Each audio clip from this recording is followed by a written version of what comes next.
یا ایھا الذین آمنوا اطیعوا اللہ و اطیعوا الرسول، اے ایمان والو اطاعت کرو اللہ کی اور اطاعت کرو رسول کی صلی اللہ علیہ وسلم، وَأُولِي الْأَمْرِ مِنْكُمْ، اور جو تم میں حکمران ہو، اولو الامر ہو، جس کا حکم چلتا ہو، جس کا امر چلتا ہو، اس کی بھی تم نے اطاعت کرنی، یعنی خلیفۃ المسلمین کی، یا جو بھی حکمران ہوگا مسلمانوں کا اس کی بھی اطاعت کرنی ہے۔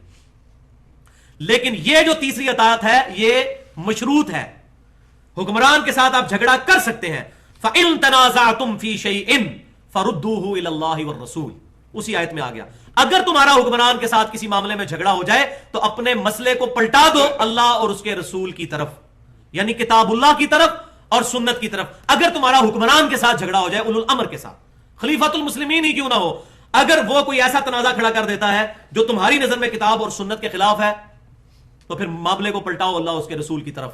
لیکن کون پلٹائے گا؟ بے ایمان نہیں پلٹائے گا، ایمان والا ہوگا۔ ان کنتم تؤمنون باللہ، اگر تم اللہ پر ایمان رکھتے ہو، والیوم الآخر، اور آخرت کی بھی دھمکی لگا دی، اور تمہیں یہ پتا ہے کہ قیامت والے دن اللہ کے حضور پیش ہونا ہے، تو پھر ہی تم یہ کام کرو گے کہ کتاب و سنت کی بات کرو گے، ورنہ کتاب و سنت کو پسے پوچھ ڈال دو گے، اپنی اپنی اسی پرانی ریتوں پر چلتے رہو گے۔ ذالک خیر، اسی میں تمہاری خیریت ہے، وَأَحْسَنُ تَأْوِيلًا، اور یہی انجام کے اعتبار سے بہتر بھی ہوگا۔ کیا بہتر ہوگا؟ کہ ایبسولوٹ اطاعت دو، اللہ اور اس کے رسول صلی اللہ علیہ وسلم کی اطاعت اختیار کرنی ہے۔ اور آج کی ڈیٹ میں انسٹیٹیوشن کی صورت میں اللہ اور اس کے محبوب صلی اللہ علیہ وسلم کی تعلیمات کی اطاعت کرنی ہے، اس کے بعد اگر کسی کی اطاعت ہے تو خلیفۃ المسلمین کی، لیکن وہ بھی ایبسولوٹ نہیں ہے، ریلیٹو ہے اور مشروط ہے کتاب اور سنت کے دائرے کے اندر۔ تو یہاں پر میں یہ گفتگو بھی تھوڑی سی تقلید کے حوالے سے کرنا چاہتا ہوں۔ تو تقلید کی ڈیفینیشن کیا ہے؟ عربی ڈکشنری القاموس کے مطابق تقلید کہتے ہیں بغیر سوچے سمجھے، بغیر دلیل کے کسی شخص کی پیروی کرنی شروع کر دی جائے۔ اب یہ تعریف ہی کتنی خطرناک ہے، بغیر دلیل کے، بغیر سوچے سمجھے۔ اس کو پنجابی میں کہتے ہیں لائی لگ، صحیح ٹرانسلیشن ہے لائی لگ، لائی لگ بن جاؤ۔ اور قرآن کیا کہہ رہا ہے؟ فَأْتُوا بُرْهَانَكُمْ إِن كُنتُمْ صَادِقِينَ، لاؤ اپنی دلیل اگر تم سچے ہو۔ ہاتوا برہانکم ان کنتم صادقین، لاؤ اپنی دلیل اگر تم سچے ہو۔ اور اس کا پھر کلائمیکس آیا سورۃ الاحقاف کے اندر، ایتونی بکتاب من قبل ھذا او اثارۃ من علم ان کنتم صادقین۔ اے محبوب صلی اللہ علیہ وسلم ان سے فرمائیے، 26ویں پارے کا پہلا صفحہ ہے یہ آیت، کہ اگر تم سچے ہو اس کتاب پر نہیں تو اس سے پہلے جو کتابیں نازل ہوئی ہیں ان کو لے آؤ، یا انبیاء کے آثار، کوئی احادیث چلتی آ رہی ہو تمہارے انبیاء کی، اگر تم سچے اس میں سے بات کرو، زبانی کلامی نہ بات کرو کہ اتنے بڑے بڑے بزرگ پاگل ہیں، بزرگوں کی تو تعلیمات ہی کوئی نہیں محفوظ، ان کے ساتھ اس طرح کی غلط چیزیں منسوب کر دینا۔ تو اس آیت سے وہ کہتے ہیں اولو الامر منکم سے مراد علماء ہیں کہ ان کی بھی، تو ٹھیک ہے مان بھی لی جائے تو پھر بھی وہی، پھر بات اگلا بھی فتویٰ ان پر بھی وہی لگے گا کہ عالم کی بات بھی بغیر دلیل کے نہیں ہوگی۔ فَإِن تَنَازَعْتُمْ فِي شَيْءٍ، اگر تمہارا تنازع ہو جائے گا، فَرُدُّوهُ إِلَى اللَّهِ وَرَسُولِهِ، تو اللہ رسول سے ہی فیصلہ کروانا ہوگا، لیکن بے ایمان نہیں کرائے گا۔ إِن كُنتُمْ تُؤْمِنُونَ بِاللَّهِ وَالْيَوْمِ الْآخِرِ، جو اللہ پر ایمان رکھے گا اور یوم آخرت پر ایمان رکھے گا وہی کرے گا، بے ایمان تو کبھی نہیں فیصلہ کروائے گا۔ جس کا اللہ رسول پر ایمان ہی کوئی نہیں ہے اس کو اللہ رسول کے ساتھ کوئی انٹرسٹ ہو ہی نہیں سکتا۔ تو یہاں پر میں کچھ مثالیں بھی دینا ضروری سمجھتا ہوں تاکہ ہمارے اسلاف کا جو نظریہ ہے وہ کیا تھا۔ بخاری اور مسلم کی متفق علیہ حدیث ہے، سب سے بہترین زمانہ میرا، پھر میرے صحابہ کا، پھر ان کا جو ان کو دیکھیں یعنی تابعین، پھر ان کا جو ان کو دیکھیں یعنی تبع تابعین، اور پھر فرمایا اس کے بعد جھوٹے لوگ پیدا ہوں گے، امانت میں خیانت کرنے والے لوگ پیدا ہوں گے۔ تو پہلے 300 سال کی گارنٹی نبی صلی اللہ علیہ وسلم نے خود دی ہے۔ ہمارے اس پہ پورا لیکچر بھی ہے آج سے تقریباً 2.5-3 سال پہلے، اسلاف کا نظریہ اسلام، انشاءاللہ اس ربیع الاول میں اس کو مزید ریفائن کر کے ریپیٹ بھی کریں گے۔ ہمارے اصل اسلاف کون ہے، ہمارے اصل بزرگان دین کون ہے؟ پہلے 300 سال۔ بخاری اور مسلم کی متفق علیہ حدیث ہے، جو شخص آج زندہ ہے 100 سال نہیں گزریں گے کہ اس پر قیامت قائم ہو جائے گی، یعنی اس کی موت آ جائے گی۔ عبداللہ بن عمر کہتے ہیں نبی صلی اللہ علیہ وسلم کا کہنے کا مقصد یہ تھا، یہ مسلم میں الفاظ ساتھ موجود ہے، کہ صحابہ اکرام کا قرن، صحابہ کا زمانہ 100 سال کے اندر ختم ہو جائے گا۔ پہلے 100 سال میں تمام صحابہ فوت ہو گئے، آخری صحابی 110 ہجری میں نبی صلی اللہ علیہ وسلم کی وفات کے 100 سال بعد ابو طفیل عامر بن واصلہ رضی اللہ تعالیٰ عنہ فوت ہوئے۔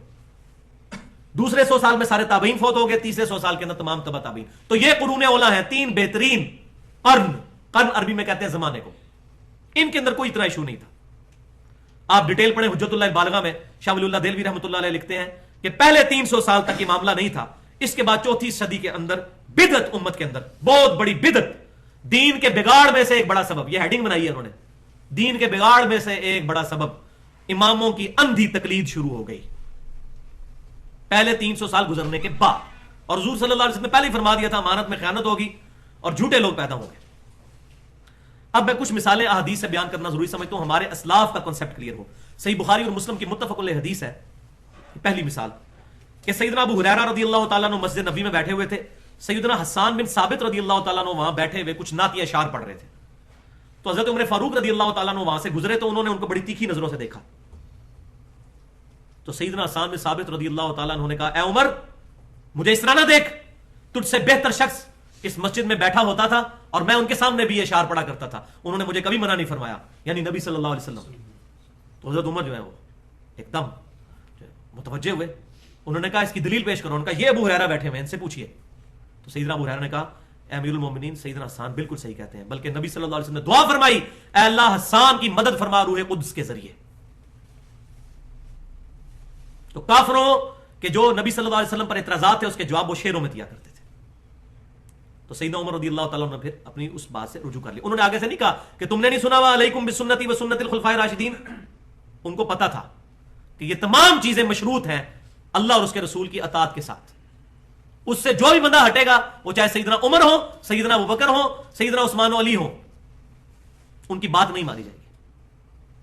مسند امام احمد میں مجھے قول یاد آ گیا, عبداللہ بن عباس رضی اللہ تعالیٰ عنہما ایک دفعہ کوئی حدیث بیان کر رہے تھے, یہ صحیح سند کے ساتھ موجود ہے. کسی شخص نے کہا ابو بکر عمر تو اس مسئلے میں یہ کہتے ہیں, اور انہوں نے کہا اس کے جواب میں کہ قریب ہے کہ آسمان سے پتھر برس پڑے تم پر کہ میں تمہیں رسول اللہ کی حدیث سناتا ہوں اور تم کہتے ہو ابو بکر عمر یہ کہتے ہیں. اور بھائیو یہاں تو امام حنیفہ کو پتہ نہیں کیا بنا دیا ہوا لوگوں نے. اور صحابہ کرام کے زمانے میں یہ لوگ ہوتے ہیں ان کے گاٹے اتار دیے جاتے ہیں. ولیعوذ باللہ. دوسری مثال جامعہ ترمذی میں مشہور ترین مثال ہے. سیدنا عبداللہ بن عمر رضی اللہ تعالیٰ عنہما کو کسی نے بتایا کہ آپ کے والد امیر المومنین سیدنا عمر حج تمتع سے منع کرتے ہیں. حج تمتع یہ ہوتا ہے ایک ہی سفر میں حج اور عمرے کو جمع کر لینا. پہلے عمرہ کر کے احرام کھول دینا, پھر حج کے لیے احرام باندھنا, یعنی ایک ہی سفر میں فائدہ اٹھا لینا. تو عبداللہ بن عمر رضی اللہ تعالیٰ عنہما نے فرمایا کہ یہ بتاؤ اگر ایک معاملے میں رسول اللہ کچھ بات ارشاد فرمائے اور میرے والد اس کی مخالفت میں کوئی بات کرے تو میرے والد کی بات مانی جائے گی یا رسول اللہ کی؟ تو اس نے کہا رسول اللہ کی. تو انہوں نے فرمایا کہ نبی صلی اللہ علیہ وسلم نے حج تمتع کیا ہے اور ہم حج تمتع کے قائل ہیں. پھر دوسری روایتوں میں ملتا ہے انہوں نے کہا کہ میں حج تمتع کی نیت کرتا ہوں, چلو بتاؤ میرے والد کو جا کر. اور یہی واقعہ سیدنا عثمان کے بارے میں بخاری اور مسلم میں ہے. یہ کوئی نہیں بتاتا, یہ بخاری اور مسلم میں ہے جو میں بتانے لگا ہوں آپ کو. سیدنا عثمان نے اپنے زمانے میں بھی حج تمتع پہ پابندی لگائی تو سیدنا علی نے ایک خط لکھا حضرت عثمان کو جو بخاری اور مسلم میں موجود ہے کہ میں کسی بھی شخص کے کہنے کے اوپر وہ چیز نہیں چھوڑ سکتا جو میرے نبی کی سنت ہے, وہ عثمان ہی کیوں نہ ہو. سیدنا عثمان بھی خلیفہ راشد ہے, سیدنا علی نے مخالفت کر دی. خود سیدنا علی کے بارے میں آتا ہے صحیح بخاری کے اندر اور جامعہ ترمذی میں صحیح سند کے ساتھ ڈیٹیل کے ساتھ. انہوں نے اپنے زمانے میں مرتدین کو زندہ جلوا دیا, جو اسلام چھوڑ کے ان کو قتل کروانے کے بجائے آگ میں جلوا دیا.